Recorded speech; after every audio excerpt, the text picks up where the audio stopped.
Salutations, visionaries. It's TSV Trill, and I got another creative with me. I got Faith with Lahat Designs, a wedding planner in Houston, Dallas, Austin. She really global. Thank you for coming on the show. Of course, thank you for having me. So I love what you do, the wedding planning. You know, that's such a dope aspect of event planning. I think is so memorable, and it's super important because a lot of people don't realize like that is a stressful time, and if you don't have that, it can really hurt you. So today I just wanted to talk about like the vision behind being a wedding planner, and you know what it takes to be a good one, and how does Faith make it special. So what was the vision behind Faith saying, I want to be a wedding planner? Well, the vision actually really started when right around 2019. So I actually landed an internship for the wedding industry at 17, so straight out of high school. I was on it pretty young, and then I got introduced to it, the industry, and then I wanted to venture out. Instead of doing weddings, I wanted it to be more than just weddings. So I took it upon myself to take an online course. So now I am like what Christian said, global. I can do bachelorette, I can do, you name it, I can do corporate, I can do weddings, birthday parties. Do you do funerals? I don't want to do funerals. No, that's a little sad. I want like uppity, lifty, kind of stuff. Yeah. But I incorporated my interior designing levels into that too. So I wanted it to be kind of like a two birds in one stone type of deal. So I once again took a class, and then I said, wow, what would set me aside for all these other event planners in the whole world? Would my keen for colors, basically. So with being an interior designer, you have to be down to the details, like the structure, how everything's going to look. So perfection is everything. Yeah. Interior design, and you do the wedding plan. Yep. So that's what sets me aside from all those skills complement each other. Yes, they do. Very much so. So if you're planning on being an interior designer, I would say just go for it and just be an event planner too, because it really does hand in hand. It comes hand in hand. Yeah. So you said you started it at, I guess, 17. Wow, that's early on. What would you say, when you set out, did you have a goal in mind for where you are right now? Are you at that goal? Are you close to it? And, how do you feel about your progress in the industry? Definitely not close to it. Not at all. I'm always hungry. I did just wanted to try it. So I felt like any industry that I was going to try, whether it was just going to get my feet wet, I wanted to try it because I knew whatever it was going to teach me for the long run, it was going to help me in the long way. So I when I started at 17, I didn't have like a goal, like, oh my God, I want to be a wedding planner specifically. I fell in love with it throughout the years of doing it. So then I decided to, have my own business and then just flourish from there. Okay. Yeah. So if somebody is planning a wedding right now, I need to know, what's three things, if you can do three, what's three things that you want every couple to know before they call you? Just know this before you call me, because I know it's three things that stress you out. So, if you could think of something, if you can't come up with three, it's cool. But what's some things that you think? Number one would be, is your family going to be heavily involved? Meaning, oh, my aunt's a florist. Oh, my dad's friend of a friend is a florist. So-and-so. Am I going to have to deal with a lot of your family? Or am I going to deal with you and the groom, or vice versa, the bride or the groom? Those are like the top things that I need to know. Who's running the show? Who is running the show? Because I will be running. Who's running the show?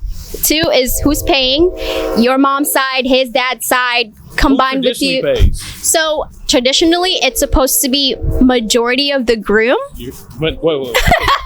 So your side, yep. I've heard the opposite. No, groom and groom's parents. See, I've heard the oh my gosh, the wife's parent, the potential wife's father takes care of it. Are you talking about culturally, or are you talking culturally about?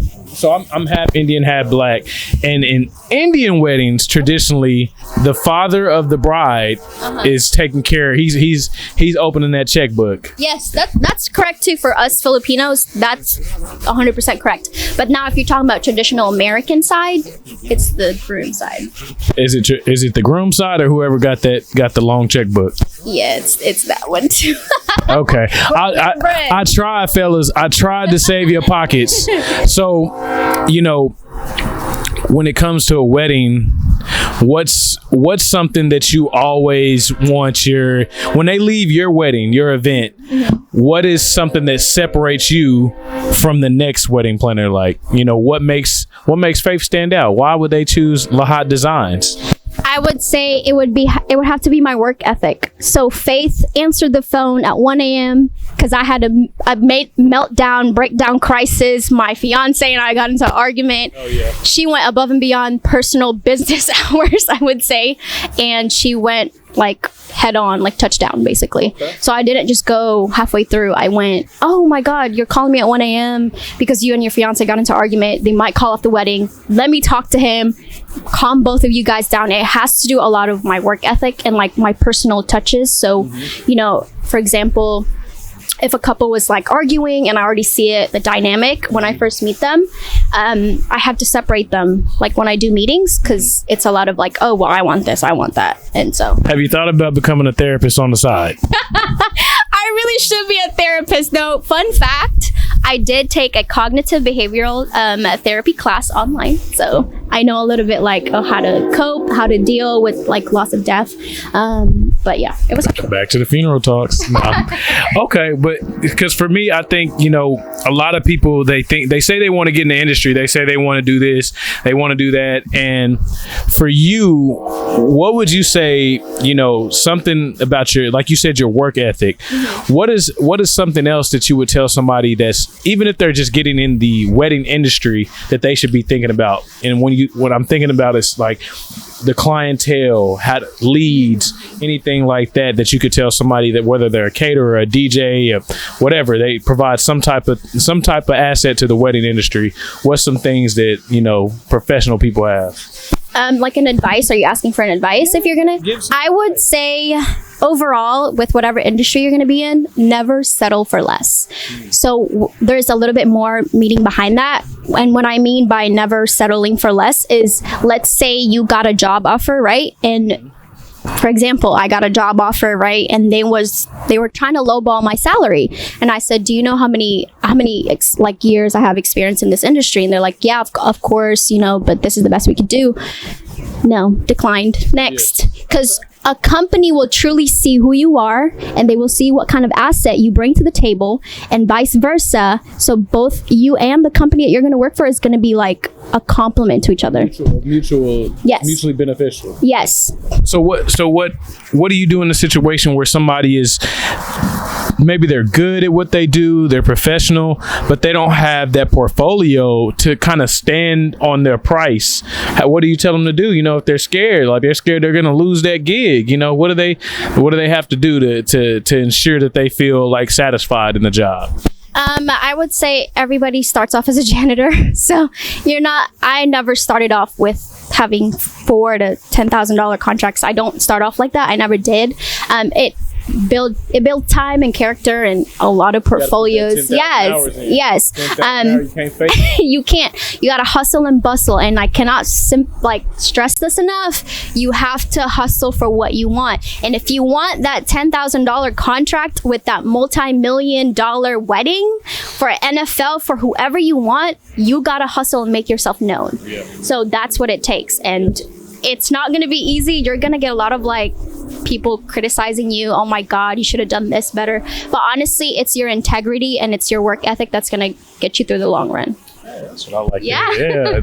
See, Faith knows what she's talking about. You know, you got to keep your faith in faith. You know what I mean? Have you ever done like something else that's like that's a hospitality type of role?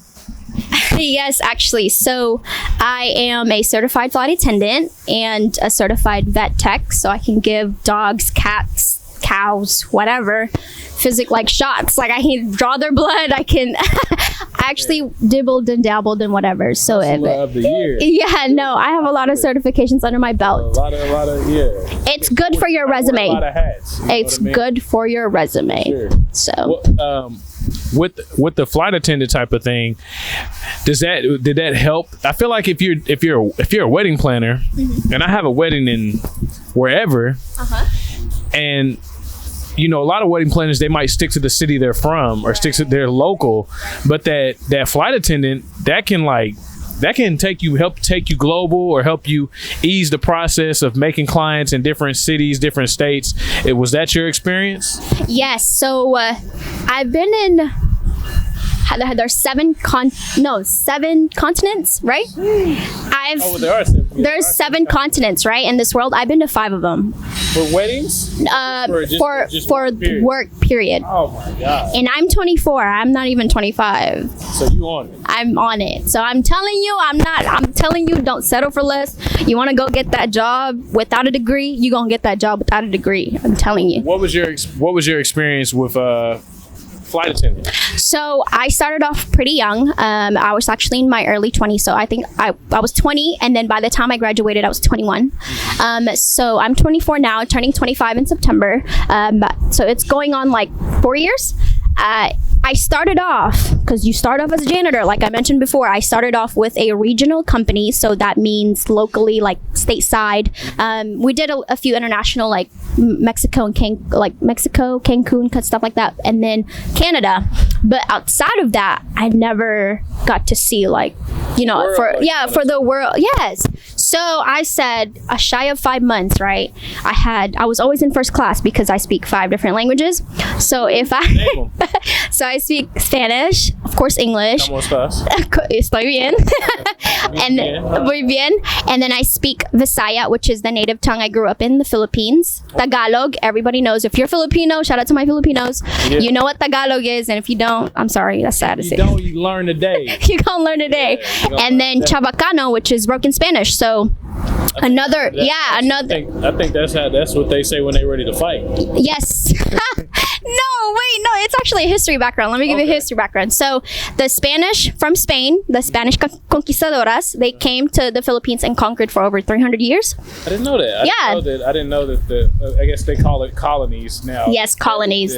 They colonized. Spanish colony, or that was because a lot of the countries typically they can trace it to some European country. I didn't know Spain was for Philippines. Yep. Sometimes I want to learn Spanish really bad, but I'm scared that they're gonna say, "Oh, he speaks like somebody from Texas or something." Like I want my Spanish to sound pure. You're right. You gotta just strive for it. Immerse yourself. And that's what I try to do. You know what I mean? I eat tacos here and there a lot to immerse myself. I listen to Selena. In the morning to wake me up, get the body moving. Yeah. And of course, I respect Spanish people and I respect the culture and I want to learn more about the culture. I just got back from Cancun, so I have a new appreciation for the people. And how hard they work. Oh man, for sure. But I kind of already knew that just seeing a lot of Spanish people in America, seeing a lot of people that typically are not born in America, foreigners. It's like they got an extra motor in their back when they're out here. 3 different ones, right? Yeah, I feel you. Same. One thing I will ask, so you were a flight attendant, you're a wedding planner. Where is the best wedding you've had so far? Where has it been? Where it was really cool, beautiful place where you combine the flight attendant role and the wedding planning role? It would be the Cayman Islands in the Bahamas. Somebody just told me to go to the Cayman Islands. They said it's so pretty, so clean. Oh my God, the water is so blue. I kid you not. It literally looks like the sky. Wow. Even clearer. You dip your feet in, you could see your feet. It is. You can tour the island. It's 1.5 miles, if I'm not mistaken. A mile and 1.3 miles in less than 20 minutes. Well, I had a little personal tour guide, and we skedaddled. So a lot of flight attendants that I know, they travel a lot. When you travel, do you travel solo? Do you travel with all the other flight attendants? Y'all in a big group, y'all huddle together, or how do you typically, how do you travel? I like to take solo trips. I recently came back from where I'm from, which is the Philippines, Zamboanga, which is no foreigner ever goes there. Americans don't go there because you'll get your head chopped off and all that. Yeah, no, I'm not joking. So I was there for 2 weeks, and I needed some clarity. So if I feel overwhelmed, if I feel a little bit lost, I'll book a flight. So I booked the flight on Tuesday and I left on Saturday. I was when I tell you I was in the mountains, I went ATVing, I went jet skiing, I did snorkeling, I jumped off cliffs. I was in the mountains. Okay. So there's absolutely no signal. When it rains, you just stand out in the road. Yeah, it's beautiful. I went to India before. It was similar where their power goes out for like for like a whole hour every day. They had blackouts, and they're like, man, if you got to just live life, what do you put the phone? Yeah, traditional roots. So what's next for the wedding planning? Like where do you want to take it? Because I know you said you do it in different cities and stuff like that. What's the future for Faith? The future is y'all will see me on a billboard. Hey, that's what I like to hear. That's what I like to hear. And she's not talking about East. Yeah, no. She's not talking about East Houston. We talking about 610, one of them good billboards, not the one going towards LaPorte. So we got Faith here. So with all the creators, I always like to ask them a few questions that can show their cool side, game friendly questions. So I'm gonna give you some options and you choose the best one that comes to mind. Okay. So this is a wedding question. Okay. Weddings, local wedding or destination wedding? Destination. That's not even a question. Okay, I feel you. It is when people start deciding who's gonna pay for them tickets and plane tickets in the hotel. A bride paid for everybody, and 93 of her guests showed up, and we stayed at the right next to Ritz Carlton in the Bahamas, Cayman Islands. 93 people. Hampton Seafire. It's literally right next to Ritz Carlton. 93 people. Yeah. Each room was $1,000 a night. Could you imagine? 93,000.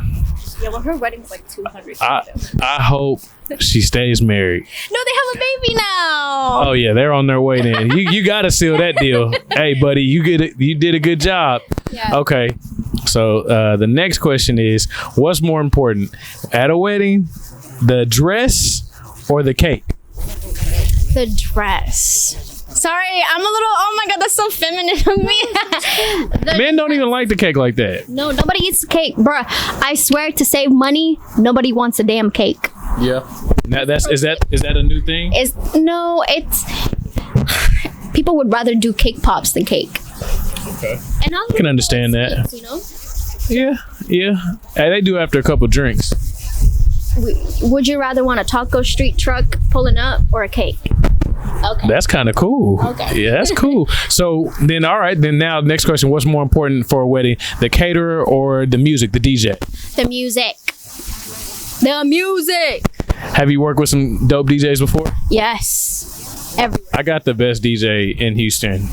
Shout out to DJ T Fresh, man. We're gonna get y'all together for a wedding here real soon. Maybe my wedding.